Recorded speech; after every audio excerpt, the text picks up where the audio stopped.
Okay, guys, I'm here with my brother Troye. Troye, how are you today? I'm good, thanks. How are you? I'm very good. First of all, are you extremely excited for tonight? It's our last show in Perth, our hometown. It's so exciting. I've never done a meet and greet even in Perth, so I can't wait. I feel like there's so many people here to meet. So Troye, do you remember the first time you put up your YouTube videos, and do you remember what inspired you, like how you got the guts to actually do that? Yes, I was actually sick at home from school and bored out of my mind, and I just had heard about this website called YouTube, and I decided to try and post a video, and then got like 100 views overnight or something like that, and I was like freaking out. So yeah, after that I kind of just carried on going for a while, and then started kind of taking it quite seriously in around like 2012. Troye, I think, was about 11, and he came to me and he said, I want to put myself onto YouTube. And I went, what's that? Sage, I actually do. I remember it. He was a small little boy and he stayed home from school one day because he wasn't well. And you can have a look at that video. He's got sort of one eye closed because he was so sick. And he sang a song on that YouTube video. Troye, has there been any specific YouTuber that's like really inspired you? I'm inspired by all my friends. I've made so many friends through YouTube, and I just think YouTubers tend to be like really, really stupidly ambitious. Like I don't know. I've got friends who are writing books. I've got friends who are making music. I've got friends who are hosting TV shows. You know, like it really makes you feel like the possibilities are endless, and that like anything is possible. And yeah, so I'm inspired by all of my friends for sure. When did you realize how big you had really become? And yeah. I think the moment where I kind of like freaked out a little bit was we went to a YouTube convention in Italy, and there was like people who can't even speak English that were like coming up and like crying and stuff like that and saying hi and everything. And that was definitely, because I'd never been to Italy, and it's just like, it's a really, really weird, insane thing. And I think that's when it officially dawned on me that this might be getting quite crazy.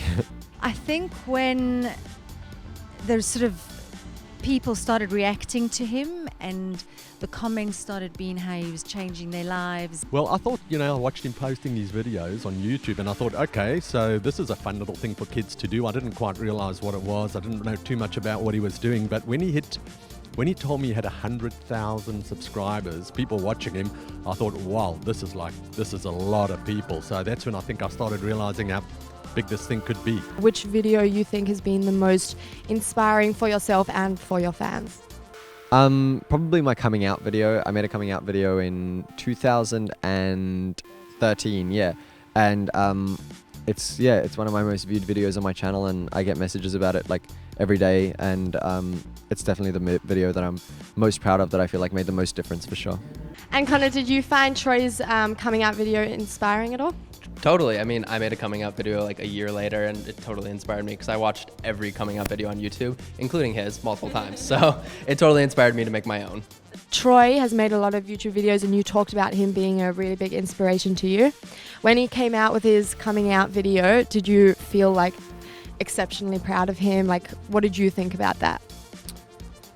I just thought it was so cool that he could just like give out a big secret, and like no one really cared, but they were like, oh cool, I support you. And I was just like, awesome. Have you ever had people coming to you and saying, Troye, you've inspired me to come out, or anything like that? Yeah, and it's actually like one of my favorite things to hear. Because I know how much coming out changed my life, and I'm an exponentially happier person since doing it. So yeah, I think I hear it all the time, and I think that's the best feedback I can get. I've heard that there's a very special person coming here today. Can you tell us a little bit about her? Sure.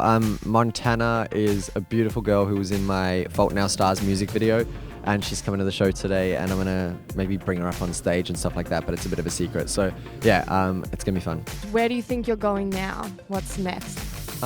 What's next for me is, well, I got my record deal. I got signed out of YouTube, and yeah, I guess next is just putting out my album, which I've been working really hard on for like almost a year now, and I can't wait to get it out there. I'm super excited. It's gonna be cool. And Troye, for me, for sure, you've been such an inspiration, and to hundreds and thousands and millions of people. You've been so inspiring.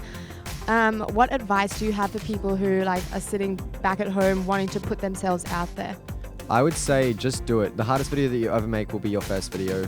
Put it up and just kind of like, I don't know, see what people say, but at the same time, do it for yourself. Don't do it for like you know, to get subscribers or anything like that. Just start because you want to and start because you're having fun, and yeah, hopefully it'll all work out. So Troye, you sad that all this excitement with Amplify is coming to an end? I can't believe it's already over. I feel like we just started. So yeah, I'm super sad, but it's been an awesome experience, and I hope to do it again sometime soon.